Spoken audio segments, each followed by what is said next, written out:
ఓర్గల్ 9 national టీవీకి స్వాగతం. సింగరేణి బొగ్గు గనుల్లో కార్మికులకు కోటి ప్రమాద బీమా పథకాన్ని ఈ రోజు ముఖ్యమంత్రి రేవంత్ రెడ్డి ప్రారంభించారు. ఈ మేరకు బ్యాంకులతో మెమోరాండం ఆఫ్ అగ్రిమెంట్ ఒప్పందం చేశారు. గతంలో వచ్చే 40 లక్షల ప్రమాద బీమాను కోటి రూపాయలకు పెంచుతూ పలు బ్యాంకులతో అగ్రిమెంట్ కుదుర్చుకున్నారు. ఈ కార్యక్రమంలో ఉప ముఖ్యమంత్రి బట్టి విక్రమార్క, మంత్రి ఉత్తమ్ కుమార్ రెడ్డి, మంత్రి పొంగులేటి శ్రీనివాసరెడ్డితో పాటు పలువురు ఎమ్మెల్యేలు పాల్గొన్నారు. అవుట్ సోర్సింగ్ కార్మికులతో కలిపి 43 మంది కార్మికులకు ఈ పథకం వర్తిస్తుందని ఉప ముఖ్యమంత్రి బట్టి విక్రమార్క తెలియజేశారు. సీఎం రేవంత్ రెడ్డి అధ్యక్షతన సింగరేణి సంస్థ, CMD Balaram, union bank of India, Bhaskar Rao ఒప్పంద పత్రాలపై సంతకం చేశారు. తెలంగాణ ఉద్యమంలో సింగరేణి కార్మికులకు కీలక పాత్ర పోషించారని సీఎం రేవంత్ రెడ్డి అన్నారు. రాష్ట్రం వచ్చాక 10 సంవత్సరాల సింగరేణి సంస్థ నిర్లక్ష్యానికి గురైందని, అప్పటి రాష్ట్ర కేంద్ర ప్రభుత్వాలు ప్రైవేట్ పరం చేసేందుకు కుట్ర చేశారని తెలిపారు. చేతుల మీదుగా ఈరోజు ఆవిష్కరించబోతున్నాము. అలాగే వీళ్ళతో అడిగాను, మీరేమైనా దేశంలో ఇలాంటి స్కీమ్ ఉందంటే ఆర్మీ నేవీ వాళ్ళకి ఏదో చేసి ఉన్నారు సార్, అలాంటి స్కీము ఈ రోజే నేను నిజంగా ₹1 ఎందుకు ఇవ్వద్దనేది ఆలోచించాను సార్. దీనికి సంబంధించి నేను యూనియన్ నాయకుని బలరాం మొట్టమొదటిసారి దేశానికి సింగరేణి సిఎండి బలరాం నాయక్ గారికి, సింగరేణి సంబంధించిన ఇతర యాజమాన్యానికి అట్లాగే ఈరోజు లాంచ్ కూడా చేస్తా ఉన్నారు. 25 నుంచి 30 లక్షల వరకు నేను భావిస్తా ఉన్నాను. ఒక వినూత్నమైన కార్యక్రమానికి శ్రీకారం చుట్టడం జరిగింది. ఆనాటి ప్రభుత్వం నిలువరించలేదు. ఆ ప్రభుత్వంతో కుమ్మక్కై పరోక్షంగా సంస్థను ప్రైవేట్ పరం చేయడానికి అవసరమైన ప్రయత్నాలన్నీ సహకరిస్తూ ముందుకెళ్ళారు. అందుకే ఈరోజు గడిచిన ఎన్నికలలో కాంగ్రెస్ పార్టీ అధికారంలోకి వచ్చిన తర్వాత శ్రీమతి సోనియా గాంధీ, శ్రీ మల్లికార్జున్ ఖర్గే గారి నాయకత్వంలో తెలంగాణలో కాంగ్రెస్ ప్రభుత్వం ఏర్పాటు చేసి ఉమ్మడి రాష్ట్రంలో సమస్యలనే కాదు, గత పాలకులు 10 సంవత్సరాలలో సృష్టించిన సమస్యలను ఒకటొకటిగా పరిష్కరించుకుంటూ తద్వారా తెలంగాణ ప్రజలకు మేలు జరిగే విధంగా మా కార్యాచరణ తీసుకున్నాము. ఎన్నికల్లో మేము ఇచ్చిన 6 గ్యారెంటీలను ఒకటొకటిగా అమలు చేస్తూ తెలంగాణకు ప్రధాన జీవనాధారమైన నీళ్లు, నిధులు, నియామకాలు అనే అంశంలో జరిగిన తప్పిదాలను ప్రజలకు వివరించుకుంటూ వాటిని పరిష్కరించే బాధ్యత మా ప్రభుత్వం తీసుకున్నది. సంవత్సరానికి 6,000 కోట్ల రూపాయలు మాత్రమే బ్యాంకులకు చెల్లించే స్థితిలో రాష్ట్రాన్ని చంద్రశేఖరరావు గారి చేతిలో పెడితే వారు 80,000 పుస్తకాలు చదివిన అనుభవంతో 10 సంవత్సరాలలో ప్రతి సంవత్సరం 70,000 కోట్ల రూపాయలు బ్యాంకులకు చెల్లించాల్సిన దివాలా పరిస్థితి తెలంగాణ రాష్ట్రాన్ని వేగంగా తీసుకెళ్ళిండు. 60 ఏళ్లలో ఆనాటి పాలకులు మన మీద మోపిన ప్రతి సంవత్సరం చెల్లించాల్సింది 6,000 కోట్లు. అదేవిధంగా ఇప్పటికీ పేపర్లలో, టీవీలలో నిస్సిగ్గుగా కేటీఆర్, హరీష్ గారు మాట్లాడుతున్నారు రైతు బంధు చెల్లించలేదని. మొన్ననే నేను అసెంబ్లీలో చెప్పిన, డిసెంబర్లో మొదలుపెట్టి అక్టోబర్ వరకు రైతు బంధు చెల్లించుకుంటూ పోయారు. మేము జనవరిలో మొదలుపెట్టి మార్చి 31 లోపల Rythu Bandhu చెల్లిస్తాము. Budget financial railway station లో జరిగే అమృత్ భారత్ స్టేషన్ కార్యక్రమానికి గవర్నర్ తమిళిసై సౌందరరాజన్తో కలిసి డిప్యూటీ సీఎం బట్టి విక్రమార్క హాజరయ్యారు. Railway DG Mahesh Bhagwat, railway GM Arun Kumar Jain తదితరులు స్వాగతం పలికారు. ఈ సందర్భంగా వ్యాస రచన పోటీల్లో గెలుపొందిన విజేతలకు బహుమతులు ప్రదానం చేసి వర్చువల్ ద్వారా అమృత్ భారత్ స్టేషన్ ను ప్రారంభించారు నరేంద్ర మోడీ. ఈ కార్యక్రమంలో వీరు పాల్గొన్నారు. డిప్యూటీ సీఎం బట్టి విక్రమార్క మాట్లాడుతూ, రాష్ట్ర పునర్విభజన చట్టంలో తెలంగాణకు హక్కుగా రావాల్సిన కాజీపేట్ కోచ్ ఫ్యాక్టరీని కేంద్ర ప్రభుత్వం త్వరితగతిన కానుకగా ఇవ్వాలని, రైల్వే స్టేషన్ శాఖకు పూర్తి సహాయ సహకారాలు అందించడానికి రాష్ట్ర ప్రభుత్వం సిద్ధంగా ఉందని ఆయన అన్నారు. Railways has been the transformation of railway stations and the massive construction of road over bridges, road under bridges for enhancing safety of both road and rail users. To a truly memorable experience, building second entry for station building and circulating areas as per the feasibility.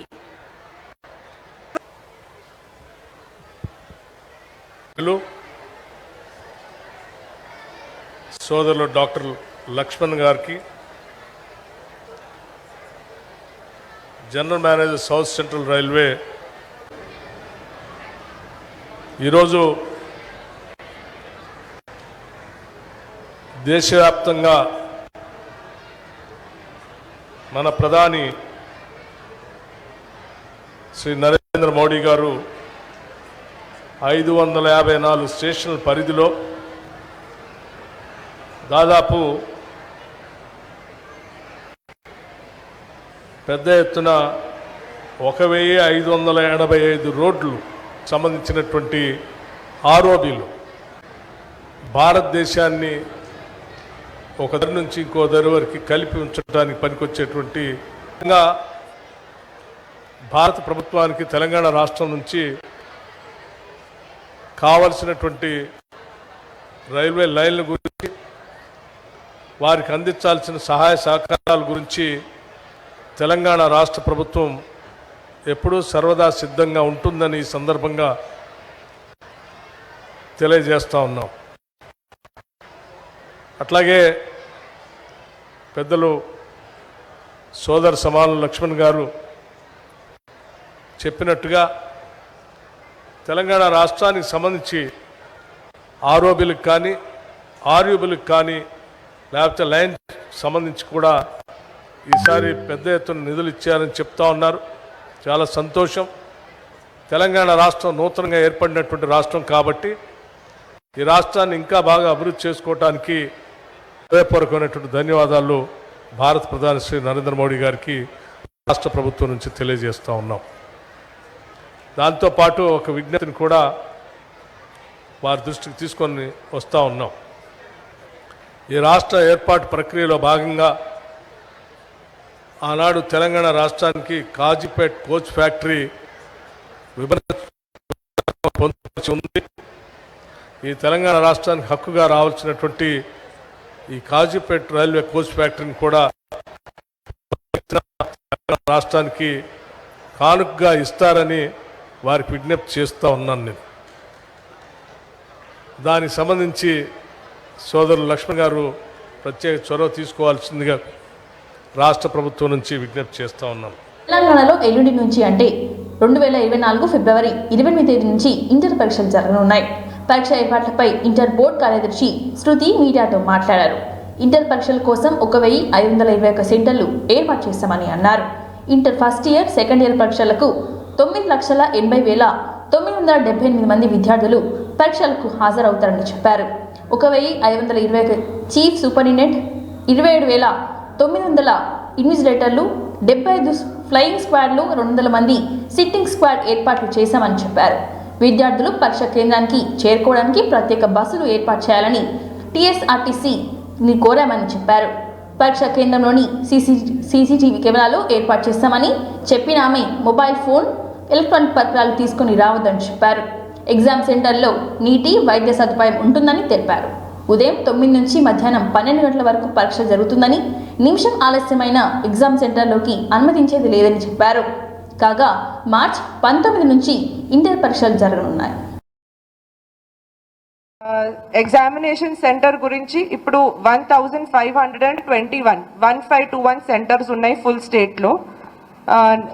9,80,978 number of students appear అవుతున్నారు first year, second year కలిపి. First year 4,78,718, second year 5,02,260 students appear అవుతున్నారు. Sirs లెక్చరర్స్తో పాటు కూడా ఒక meeting కూడా examination గురించి conduct చేశారు. So అందరికీ ఇది పక్కడబందీగా టేకింగ్ ఫుల్ ప్రికాషన్స్తో ప్రాపర్లీ అరేంజ్మెంట్స్తో కండక్ట్ చేయాలి. ఇన్స్ట్రక్షన్స్ కూడా ఇవ్వడం జరిగింది. జిల్లా లెవెల్లో కూడా అందరూ ఫుల్ ప్రిపరేడ్నెస్ ఉన్నారు. అండ్ ఈసారి they will be no issues. స్మూత్గా, ప్రశాంతంగా, పీస్ఫుల్గా స్టూడెంట్ ఫ్రెండ్లీ అన్ని అరేంజ్మెంట్స్, ఆల్రెడీ ప్రాక్టికల్ ఎగ్జామ్స్ కూడా వితౌట్ ఎనీ ఇష్యూస్ స్మూత్గా నడిచింది. సో మీకు తెలుసు మన రెగ్యులర్గా అన్ని అరేంజ్మెంట్స్ ఎట్లా జరుగుతాయో ఈసారి కూడా అలాగే ఇంకా బెటర్ వేలో జరుగుతాయి. ఎలక్ట్రిసిటీ డిపార్ట్మెంట్ నుంచి మన హెల్త్ డిపార్ట్మెంట్, ఎగ్జామినేషన్ పర్సనల్ సంబంధించి మనము already chief superintendents, department officers, invigilators squads కూడా పెట్టడం జరిగింది. చాలా జిల్లాలో మన బోర్డ్ అరేంజ్మెంట్స్తో కాకుండా ఇంకా అడిషనల్గా కూడా టీమ్స్, అబ్జర్వర్స్ పెడుతున్నారు ఇంకా పక్కడబందిగా చేయడానికి. మన బోర్డు నుంచి కూడా అబ్జర్వర్స్ ఇచ్చారు. ఎక్కడ కూడా లోకల్గా ఒక ఇంకా అడిషనల్ ఏర్పాటు కూడా లాస్ట్ 1 month నుంచి ఎప్పటికప్పుడు ఇది పబ్లిసైజ్ చేస్తున్నాము.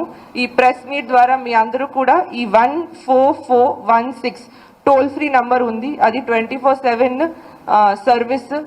స్ట్రెస్ని ఎలా కోపప్ చేయాలి, ఇంకా ఏమైనా ప్రెషర్ ఉంటే ఒక పర్సన్ మాట్లాడడానికి ఇది చాలా ఉపయోగపడుతుంది స్టూడెంట్స్కి. సో మీరు అందరూ నాటకం సురభి నాటకం ఒక్క రోజులో అయిపోయేది కాదని కాంగ్రెస్ పార్టీ సీనియర్ నేత జగ్గారెడ్డి విమర్శించారు. ఇవాళ మీడియాతో మాట్లాడుతూ కవిత లిక్కర్ స్కామ్ ను సీరియల్ తో పోల్చారు. మద్యం కుంభకోణంలో కవిత విచారణ అంశం సీరియల్ గా సాగుతూనే ఉంటుందని అన్నారు. ఇది ఎప్పటికీ తేలదని ఈ సందర్భంగా కేటీఆర్ పై విరుచుకుపడ్డారు. మాజీ సీఎం కేసీఆర్ కు కాంగ్రెస్ సంప్రదాయం తెలుసని అన్నారు. కేటీఆర్ కు కాంగ్రెస్ గురించి ఏమీ తెలియదని చెప్పారు. కేటీఆర్ తండ్రి చాటు బిడ్డ అని చురుకులంటించారు. మొన్నటి వరకు ఆయన సీఎం కొడుకని, ఇప్పుడు మాజీ సీఎం కొడుకని పిలుస్తున్నారని అన్నారు. ముందే ముఖ్యమంత్రిని ప్రకటించుకునే సంప్రదాయం కాంగ్రెస్ లో లేదని జగ్గారెడ్డి తెలిపారు. కుల వృత్తులు కానీ, అన్ని మతాలకు సంబంధించిన వ్యక్తులు కానీ, ప్రజలు కానీ అందరినీ కూడా, యువకులను కానీ, మహిళలను కానీ, ఈ దేశంలో గ్రామీణ ప్రజలు, ప్రాంతంలో ప్రజలు, వ్యవసాయదారులు ఏ రకంగా ఉన్నారు, ఉద్యోగాల పరిస్థితి ఏంటిది, ఈ యొక్క 10 ఏళ్ల కాలంలో బీజేపీ ప్రభుత్వం ప్రజలకు చేసిన మోసాలు, ప్రజలు ఎంత నష్టపోయారు, దేశ ఆర్థిక వ్యవస్థ మీద, ఇట్లా అనేక కోణాల్లో రాహుల్ గాంధీ గారు ఆ రోజు భారత జోడో యాత్ర చేసి ప్రజా ఇబ్బందులను ఆయన స్వయంగా పాదయాత్ర చేసుకుంటూ ప్రజలను కలుసుకుంటూ పోయిండు. ఒకటి. దాని తర్వాత ఇప్పుడు భారత్ న్యాయయాత్ర మణిపూర్ నుంచి బాంబే వరకు దాదాపు 4500 కిలోమీటర్లు ప్రజలు ఎక్కడైతే ఉంటారో అక్కడ పాదయాత్ర చేసుకుంటూ, ప్రజలు లేని ప్రాంతాల్లో బస్సు యాత్ర చేసుకుంటూ ఇట్లా చేసుకోవాలి అనే ప్రయోగం బీజేపీ మొదలుపెట్టింది. ఎందుకంటే వాళ్ళకు ప్రజాలి రేపు వచ్చే ఎన్నికల్లో ఈ దేశానికి ప్రధానమంత్రిగా రాహుల్ గాంధీ గారిని చేయాలి, మీరు దేవుళ్ళ పేరు చెప్పి మీరు ఎన్నిక ఎట్లా ఓట్లు అడగాలనే ప్రయోగం చేస్తున్నాయి. కానీ ఒక పేదవాడి కడుపు నింపి రాహుల్ గాంధీ గారు ప్రజలతో కూడుకున్న రాహుల్ గాంధీ గారి ఒక కార్యాచరణ ఎట్లుంటది కాంగ్రెస్ పార్టీ అంటే ఏం బట్టి విక్రమార్క రాహుల్ గాంధీ కాంగ్రెస్ పార్టీ సిద్ధాంతం.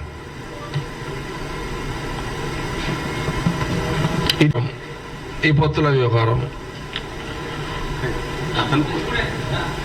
17 సీట్ ఇంపార్టెంట్, తెలంగాణలో మాకు 17 సీట్ ఇంపార్టెంట్, కాంగ్రెస్ కి ఎంపీలు కడుపు నింపే కార్యాచరణే రాహుల్ గాంధీ గారి ఒక అది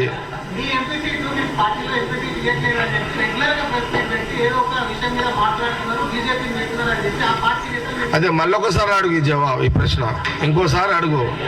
నేను నిజంగా కావాలని అనుకుంటే నేను డైరెక్ట్ గా అడుగుతా కదా, ఈ డొంక తిరుగులేందుకు ఇదంతా తెలుసు. ఈ మొన్న వచ్చినోడికి ఏం తెలుసు, తూదెల తాదెల తెలకు ఏమని ఏమని తెలుసా బీజేపీ గురించి ఇలాకు. నేను అప్పుడు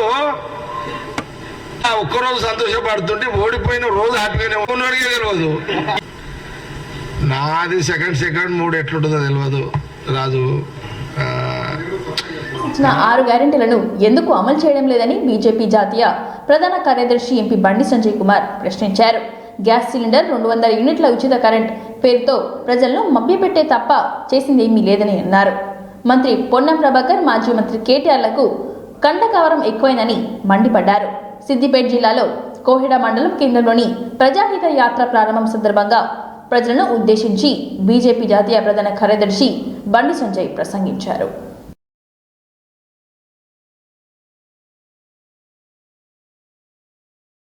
ఏమంటలేడు, ఆయన జోలికే పోతలేడు. ఈయనకున్న కేసీఆర్ కొడుకున్నాడు, కండకవరం బాగుంటుంది. ఇట్లా చూసిరా, వీళ్ళిద్దరికి ఏం పని అంటే తెల్లారులెత్త నన్ను తిట్టుకుని సాపిస్తామంటారు. నన్ను తెల్లారులెత్త నా మీద ఏడిపే వీళ్ళిద్దరికి, ఈయనకును ఆయనకి. ఇద్దరు దోస్తులు, ఇద్దరు 24 గంటలు తిట్టుడే. నేను ఆయన జోలి గోలే యాత్ర, మన ప్రజా సంగ్రామ యాత్ర వేయలేక మీరు రాత్రిపూట ఎంత స్వాగతం పలికారు. ఢిల్లీ నుంచి వచ్చిన మన నాయకులే పరేషనారు. అరే ఏం యాత్రనే, ఏం స్వాగతం పలికిరా కోడలా అని చెప్పి అందరూ ఢిల్లీ నుంచి వచ్చిన పరేషాన్ అయ్యారు. వీళ్ళు ఓర్వారు, కళ్ళమట బాగా, వీళ్ళకి కళ్ళమట బాగా. ఏం చేయలేదు బండి సంజయ్, ఏం చేసిండు అని చెప్పడానికే రావడుతున్నాను. నువ్వు ఓపికెళ్ళకుంటే ఏం చేయాలి? నువ్వు ఏం చేసినావు? ఆయన ఎంపీ ఉండే, ఆయన కూడా అంతకుసారి ఓట్లు వేసారు. ఎంపీ ఉన్నప్పుడు ఏం చేసినావు ఆయన చెప్పాలి కదా. ఏం చేసినావు, ఏమేమి ఉద్ధరించినావు అని ఆయన చెప్పాలి కదా. నేను ఏం చేసినా చెప్పడానికే వస్తున్నాను. ఇలా ప్రధానమంత్రి గ్రామీణ సడక్ యోజన కింద 1 లక్ష రూపాయలు ఇచ్చినాం. 118 కోట్ల రూపాయలతో చెట్లు వేస్తే ఈ ఉస్మానాబాద్ మొత్తం అడవిలకి కనబడాలి, ఒక్క ఇల్లు కనబడదు. మరి ఏం చేశాక మోడీ గారు పైసలు ఇస్తే ఏం చేశారు? అన్ని దొబ్బిపోయారు. నేను అడిగిన పోయినసారి టీఆర్ఎస్ అను, ఏమే గిన్ని పైసలు తీసుకున్నారు, మరి చెట్లు ఏవే అంటే గాడుకు ఉడకపోయినాయి చెట్లు. వాళ్ళు చెప్తారు మొన్న 14 15 ఆర్థిక సంఘం connection, free cylinder, free stove ఎవరిచ్చినాక అది చెప్తున్నాడు. మరి ఆయన అది చెప్తలేడు. చెప్పుకోద్దా మేము? మరి నువ్వేం చేస్తావో చెప్పాలి కదా, నువ్వేం చేస్తావో చెప్పాలి కదా. ఇలా గ్రామ పంచాయతీలకు పైసలు సర్పంచులు మొత్తం మొత్తుకుంటారు. మాజీ సర్పంచ్ కేసు పెట్టిరన్న, బీసీల కోసం కొట్టాడితే కేసు పెట్టిరన్న, పైసలు మొత్తం గట్లని రామపేట చెప్పుకోవద్దా, కట్టోని చెప్పుకోవద్దా? ఇవాళ వీళ్ళు వస్తే గురిస్తారు చెప్పాలి. కొట్లాడింది మేము, మా జీవితాలు ఖరాబ్ అయినాక మా కార్యకర్తలు అందరూ అడుగుతున్నారు, అన్న ఈ పేదల కోసం గింత కొట్లాడితే మన జీవితాలను నాశనం చేసుకుంటే మా భార్య పిల్లలు ప్రశ్నిస్తున్నారు. వెంకటాపురం మండలం కేంద్రంలోని ఐజేయు యూనియన్ సభ్యులు కేక్ కట్టింగ్ తో సంతోషాన్ని వ్యక్తం చేశారు. తెలంగాణ రాష్ట్ర ప్రెస్ అకాడమీ చైర్మన్ గా నేషనల్ కమిటీ సభ్యులు శ్రీనివాస్ రెడ్డిని తెలంగాణ ప్రభుత్వం ప్రెస్ అకాడమీ చైర్మన్ గా నియమించడం పట్ల వెంకటాపురం మండలం ఐజేయు నాయకులు హర్షం వ్యక్తం చేశారు. ఈ సందర్భంగా సోమవారం వెంకటాపురం మండలంలోని కేంద్రంలోని ఆర్ఎండ్బి విశ్రాంతి భవన ఆవరణలో జిల్లా జాయింట్ సెక్రటరీ హరికృష్ణ, మండల అధ్యక్షుల ప్రధాన కార్యదర్శులు రమేష్, దాసరి నారాయణరావు ఆధ్వర్యంలో కేక్ కట్ చేసి శ్రీనివాస్ రెడ్డికి అభినందనలు తెలిపారు. ఈ సందర్భంగా హరికృష్ణ మాట్లాడుతూ శ్రీనివాస్ రెడ్డి హయాంలో వర్కింగ్ జర్నలిస్టులకు న్యాయం జరుగుతుందని ఆశాభావం వ్యక్తం చేశారు.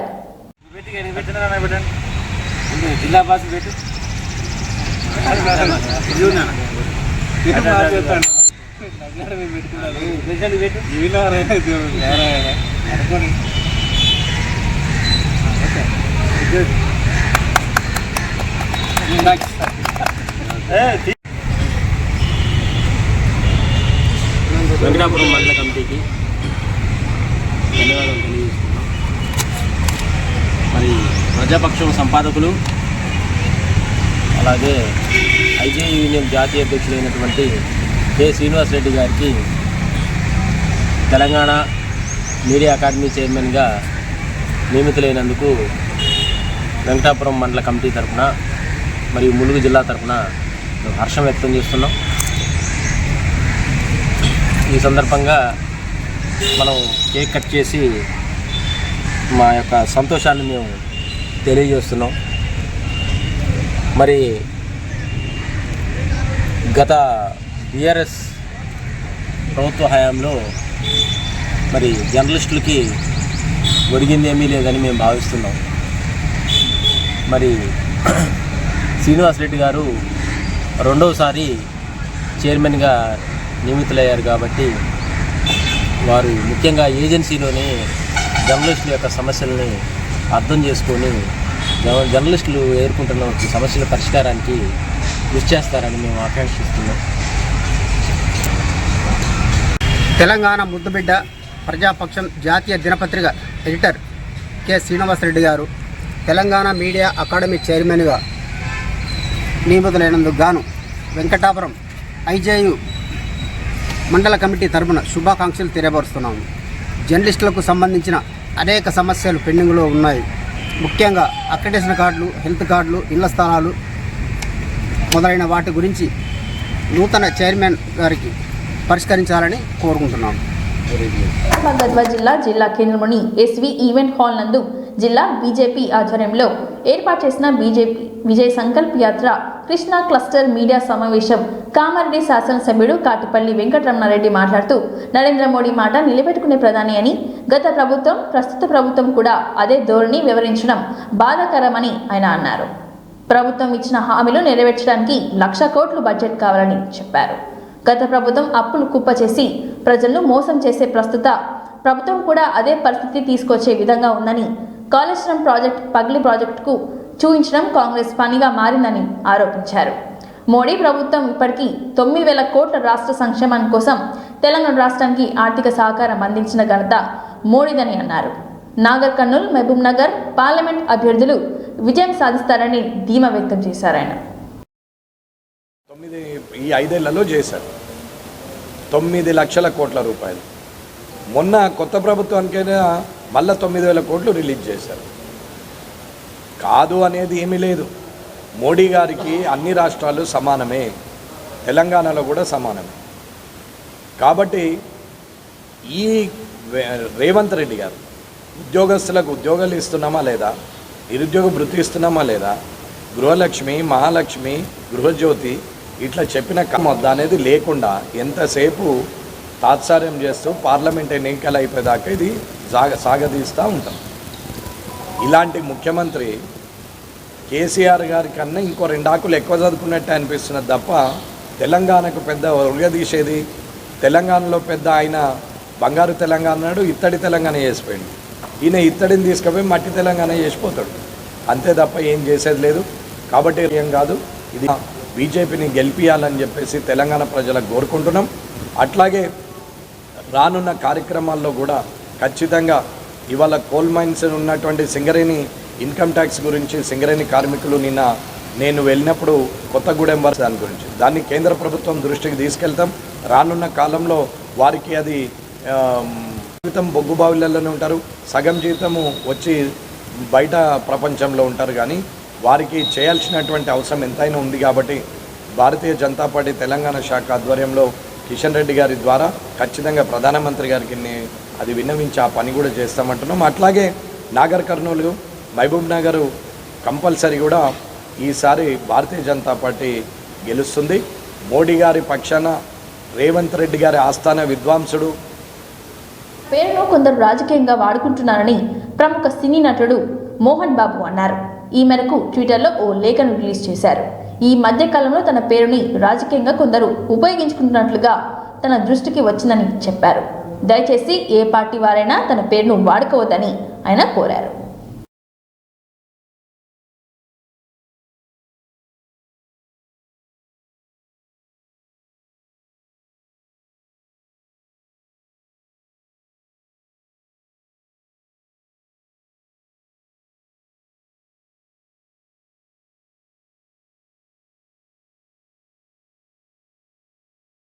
జిల్లా పెద్ద శంకరంపేట్ మండల పరిధిలోని 4 సబ్ స్టేషన్లు శంకరంపేట్ విద్యుత్ ఏఈ పరిధిలోని ఉంటాయి.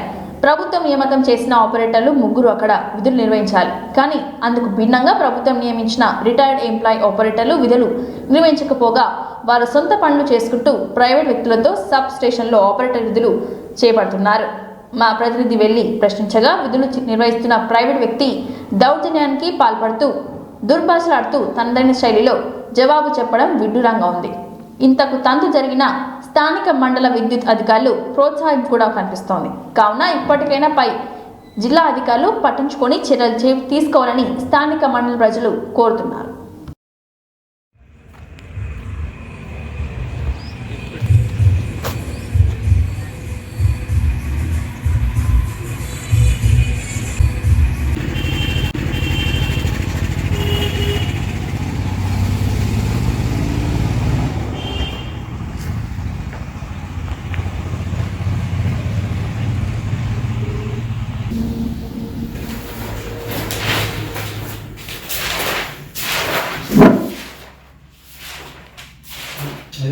అడ్రస్ ఎంప్లాయీ కాంట్రిబ్యూట్ చేస్తారు సార్ అపాయింట్మెంట్ సార్ ఆపరేటర్లు ఎంతమంది సబ్స్క్రిప్షన్ మెంబర్స్ ఉన్నారు వాళ్ళు ఏ విలేజ్ ఉన్నారు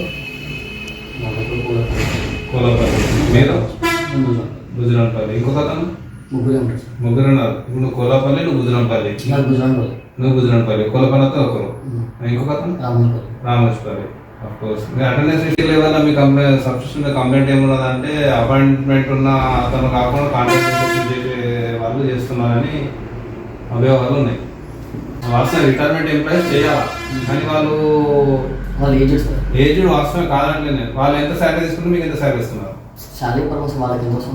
మీరు ఎంత చేస్తున్నారు 10 ఇస్తున్నారు 10 ఇస్తున్నారు కిషన్ ఏ కిషన్ పూజారి కిషన్ ఆయన ఎక్కడ అతను పేరు మీద నువ్వు ఒక్కని చేస్తున్నావు నువ్వు కిషన్ పేరు మీద చేస్తున్నావు ఇంకా వాళ్ళ ఇద్దరు ఎవరి పేరు మీద చేస్తున్నారు ఏమైనా ఐడియా ఉందా శాలరీ కిషన్ ఇస్తారు శాలరీ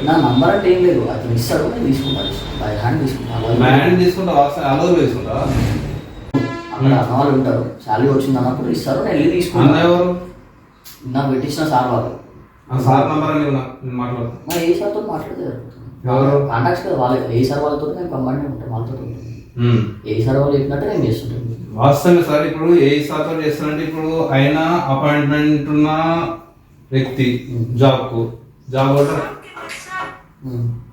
వాళ్ళు జాబ్ హోల్డర్ ఆయన మీరు ఎట్లా చేస్తారు ఇప్పుడు పొద్దుగా ఏమైనా ఇబ్బంది అయితే ఆయనకు వస్తారు మరి నీకు వస్తుందా సార్ ఇబ్బంది అవుతా అంటే నేను బతకాలంటే కూడా ఏదో చేసుకోవాలి ఏదో ఒకటి చేసుకోవాలంటే ఇప్పుడు ఆయన పేరు మీద జాబ్ ఎట్లా చేస్తాం ఇప్పుడు అతను పేరు మీద చేస్తున్నాము జాబ్ అంటే వాళ్ళు ఏజ్డ్ పర్సన్స్ వాళ్ళు రాలేదు వాళ్ళు ఇక్కడ రాలేదని మనం ప్రశ్నిస్తలేదు వాళ్ళు ఏజ్డ్ పర్సన్ అంటే గవర్నమెంట్ మరి ఏజ్డ్ పర్సన్ కూడా జాబ్ ఇవ్వదు కదా యాక్చువల్గా మినిమం ఏజ్ రిటైర్డ్ ఎంప్లాయీస్కి ఇచ్చారు ఆల్రెడీ నాకు కూడా ఇన్ఫర్మేషన్ ఉంది 3 రిటైర్డ్ ఎంప్లాయీస్ డ్యూటీ చేయాలి ప్రైవేట్ ఎక్కువ డ్యూటీ చేపిస్తున్నారు ఆ ఇన్ఫర్మేషన్ ప్రకారం వచ్చింది మీకు ఏదో గేమ్ ఆడేకనో లేకపోతే సీన్ క్రియేట్ చేసినా రాలేదు నేను గద్వాల్ జిల్లా కేంద్రంలోని భారత ప్రధాని నరేంద్ర మోడీ ఢిల్లీ నుండి వర్చువల్గా 554 రైల్వే స్టేషన్లను పునరభివృద్ధికి మరియు 1500 రోడ్ ఓవర్ బ్రిడ్జెస్ అండర్ పాస్లను పనులను ప్రారంభించగా Gadwal railway station Nagar Kurnool MP Ramulu, Gadwal MLA Pandla Krishnamohan Reddy, అదనపు కలెక్టర్ వెంకటేశ్వర్లు, రైల్వే అధికారులు పాల్గొని ప్రధాని నరేంద్ర మోడీ ప్రారంభ దృశ్యాలు వీక్షించారు. ఈ సందర్భంగా ఎంపీ రాములు మాట్లాడుతూ అమృత్ భారత్ స్టేషన్ కింద గద్వాల్ రైల్వే స్టేషన్ ఎంపిక కావడం హర్షించదగ్గ విషయమని అన్నారు. 9,49,00,000 గద్వాల్ రైల్వే స్టేషన్కు మంజూరు చేయడం పట్ల ప్రధాని నరేంద్ర మోడీకి అభినందనలు తెలిపారు. దేశంలో 554 రైల్వే స్టేషన్లో ఎంపికైన గద్వాల్ రైల్వే స్టేషన్లో అభివృద్ధి పనులు జరుగుతాయని అన్నారు. శాసనసభ్యులు బండ్ల కృష్ణమోహన్ రెడ్డి మాట్లాడుతూ గద్వాల్ రైల్వే స్టేషన్లో 20 కొత్త రైళ్లు నడుస్తాయని అన్నారు. ప్రతి రైలు ఇక్కడ ఆపే విధంగా రైల్వే అధికారులు నిర్మించడానికి ప్రభుత్వము చర్యలు తీసుకున్న సందర్భంగా రైల్వే శాఖకు ఈ విద్యార్థులందరికీ మా ప్రత్యేక అభినందనలు.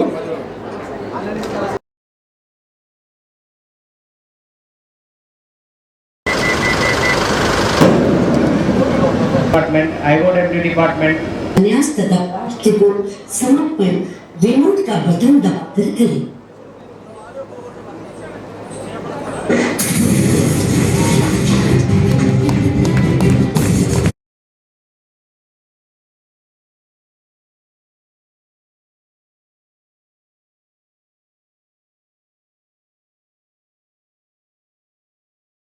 ప్రజల తరపున మీ తరపున 9,49,00,000 అభివృద్ధి కార్యక్రమాలు చేపట్టడం జరిగింది. మళ్ళీ ఫుట్పాత్ అంటే ఈ ఫ్లైఓవర్ బ్రిడ్జ్ కూడా లాస్ట్ వరకు వస్తుందని ఇప్పుడే చెప్పడం జరిగింది. అదేవిధంగా బయటికి కూడా వస్తుందని చెప్పడం జరిగింది. మళ్ళీ రైల్వే అధికారులకు కూడా ప్రత్యేకంగా ధన్యవాదాలు. అదేవిధంగా ఈ 10 సంవత్సరాల్లో మన రైల్వే అనేది ఎంత ఎత్తున పెద్ద ఎత్తున అభివృద్ధి చెందిందో మన కళ్ళ ముందర కనిపిస్తుంది. ఇక్కడ ఉన్న వాళ్ళు చాలామంది కూడా మనకి ఇది చిరుపరిచయమే. గద్వాల రైల్వే స్టేషన్కి ప్రతి ఒక్కరు కూడా వచ్చి ఇక్కడికి వెళ్ళి ప్రయాణం చేసిన సందర్భాలు కోకొల్లలుగా ఉన్నాయి. అలా అప్పుడున్న రైల్వే స్టేషన్కి అప్పుడున్న ట్రైన్స్కి ఇప్పటికి ఎంతో అభివృద్ధి జరిగింది. ఈ 10 సంవత్సరాల్లో ఆల్మోస్ట్ ఆల్ 20 లైన్లు 20 ట్రైన్స్ కొత్త ట్రైన్స్ మనకి రావడం చాలా అదృష్టంగా భావిస్తాం. ఎందుకంటే రైల్వే శాఖ వారు చేస్తున్నటువంటి కార్యక్రమం ఏదైతే ఉందో అది ప్రజల రవాణా సౌకర్యార్థం భారత ప్రభుత్వం చేపట్టినటువంటి ఒక కార్యక్రమంగా మనం భావించాల్సిన అవసరం ఉంది. ముఖ్యంగా మన గద్వాల పట్టణానికి ఒక ప్రత్యేకత ఉంది. 3 రాష్ట్రాల మధ్యన కర్ణాటక, ఆంధ్రప్రదేశ్, అదేవిధంగా తెలంగాణ 3